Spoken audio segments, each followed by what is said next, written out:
The only people who don't want to disclose the truth are people with something to hide.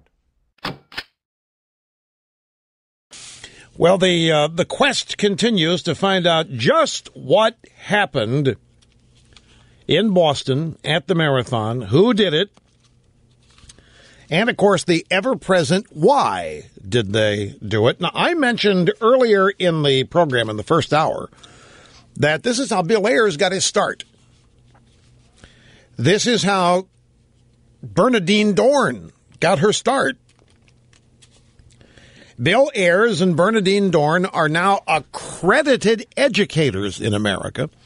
They occupy lofty positions at universities, think tanks, and so forth. Bill Ayers blew up the Pentagon, police departments in New York City. Kathy Bowden, not sure how she pronounces it, Kathy Bowden, is a professor at Columbia University. She's a terrorist who has killed a person. I'm not kidding. She's a faculty member at Columbia, adjunct professor or some such thing. So whoever did this might someday be teaching your kids on a major American university college campus. Now, I have a story here. Bill Ayers to university students. Ayers spoke at the University of Oregon last week on the subject of teaching and organizing for social justice. His speech was not free of the radical sentiments that he's well known for espousing, especially in the company of young people. He spoke of the end of America. He spoke of a new world and what our role ought to be in all of it. Almost as interesting as his speech itself was how he was introduced by the university students. One girl who described herself as a doctoral student at the University of Oregon spoke of the privilege they would have with their honored guest in an evening of radical imagination. Two others, an associate professor at the university and a graduate student, said, "Most of us have in one way or another acknowledged the sovereign authority of the U.S. government or the state of Oregon in order to be here tonight, either admission to the university, applying for a job, or just paying the parking meter. We have not, however, asked permission of the Native Americans whose ancestral home this is, and to fail to acknowledge this, this remains disputed territory, would in effect be taking sides and reinforce the erasure of indigenous history and indigenous peoples." You want me to read this? This is an associate professor at the university and a graduate student talking about the privilege of having a terrorist. Bill Ayers, who got his start doing what happened in Boston on Monday. Most of us have in one way or another acknowledged the sovereign authority of the U.S. government, state of Oregon. We've acknowledged that authority in order to be here tonight, either by admission to the university or applying for a job or paying the parking meter, but we have not asked permission of the Native Americans whose ancestral home this is, meaning the land the university is on. And to fail to acknowledge this,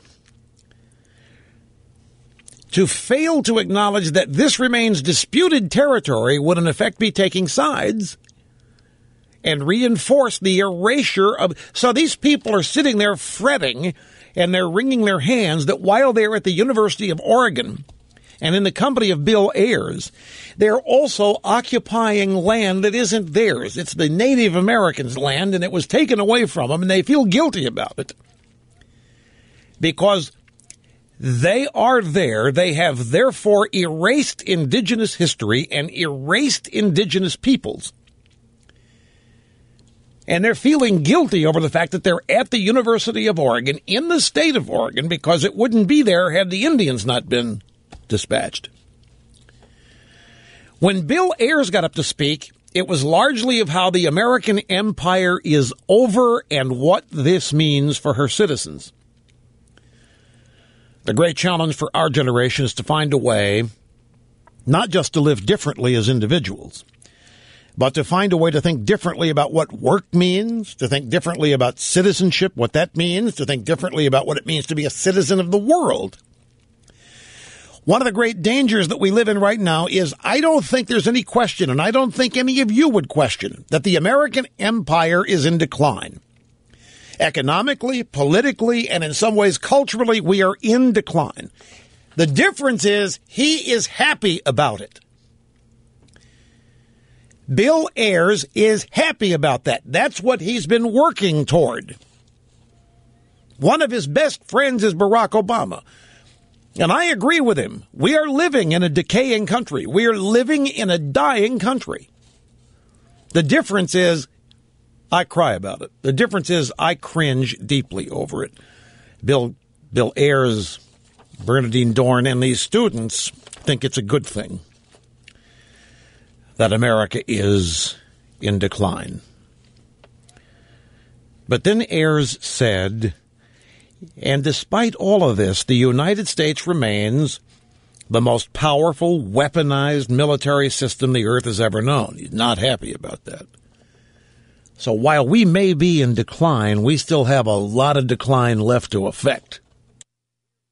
We still have a lot we have to destroy.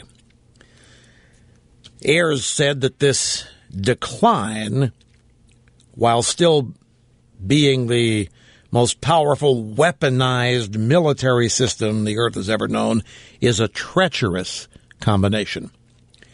A declining economic power and an expanding military power, and we're going to have to find ways to reimagine what it means to live in this country, in this world. Here we are, 4% of the world's population, consuming vast amounts of natural resources, consuming vast amounts of finished goods, and no politician will say that the empire is declining and that the game is over. Well, it's over. Now what? So here comes this nonsense again, rooted in guilt. We're 4% of the population. We are using 25% of the world's resources. That makes us guilty and evil. That makes us thieves, you see. We're stealing, we're purloining, we're commandeering, we're conquering. We're taking everything from everybody, and we're making the rest of the world poor while we're enriching ourselves. And now we're paying the price because we're in decline, but our military is getting bigger, and we got to rethink this. Whoever blew up the Boston Marathon may as well be Ayers. It's exactly how Bill Ayers got his start. Today, Bill Ayers, who did the same thing as happened yesterday in Boston, is a celebrated figure on college campi. A celebrated figure in the American Academy. For those of you in Rio Linda, that means the university, where there is supposedly intellectual inquiry going on. There's no intellectual inquiry going on. There is propagandizing going on.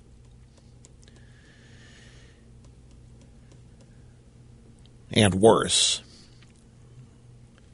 So, there you have it. Bill Ayers and our future. How does he see it? Well, for me, that means it's our responsibility to fight here and now for a little more democracy, a little more participation, a little more peace. Keep putting our shoulder on that wheel, because the opposition is fighting for, another world is definitely coming, but that doesn't mean it's going to be a better world. It's our responsibility to jump in. So, this former terrorist and now expert at corrupting America's youth and education shows up on a college campus to decry America, to rip America, to say America's bad, we're in decline. That's good. We deserve to be in decline. But our military is getting too big. It's a new world. We need to find out how we're going to be citizens of it, because we're no longer really going to be satisfied to be Americans because America's in decline. And that's what's celebrated today on the American left. Look, I don't want to make too big a deal out of this. Bill Ayers didn't blow up the Boston Marathon, but somebody like him did. somebody like him did, and that could mean that whoever did this could someday be celebrated in this country if things don't change. Whoever did it could end up being on the faculty at Columbia University. And just one more thing about just last week, Bill Ayers finally confirmed what Obama has always denied. Obama has denied knowing Ayers other than as some casual acquaintance from the neighborhood. Bill Ayers confirmed what Obama has denied, that Ayers held a fundraiser in his living room for Obama. It was in an interview last week with the Daily Beast. Ayers recalled the fundraiser. We were friendly, that was true. We served on a couple of boards together, that was true. He held a fundraiser in our living room, that was true. It was all true. Everything that was said about Obama and Ayers back in 2008 that was denied is all true. And Ayers now has admitted it because what's to lose? America's finally in decline. Everybody's getting what they want. Nobody can do anything to Obama now, so what the hell? Why not admit it? And Ayers did. By the way, Ayers was awarded visiting scholar status at Minnesota State University just last month. School officials, Minnesota State University, have selected left-wing radical and admitted terrorist Bill Ayers as the 2013 College of Education and Human Services visiting scholar. Professor Steve Grineski, who helped select Ayers for the award, said he's somebody who's written a lot through his teaching in the area of social justice, which social justice is just plain BS. It's just code lingo for advancing socialism, pure and simple. And again, I didn't make this up. Given everything happening, people, Russia, he really has some good lines on the show today. Well, this is not one of them.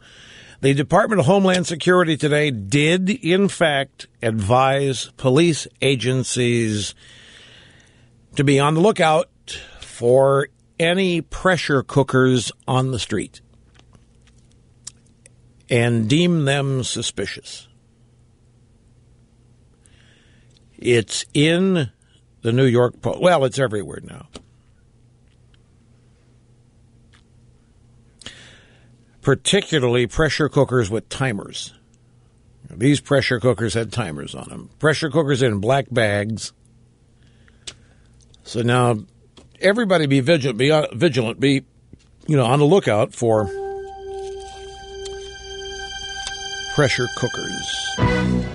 The only people who don't want to disclose the truth are people with something to hide.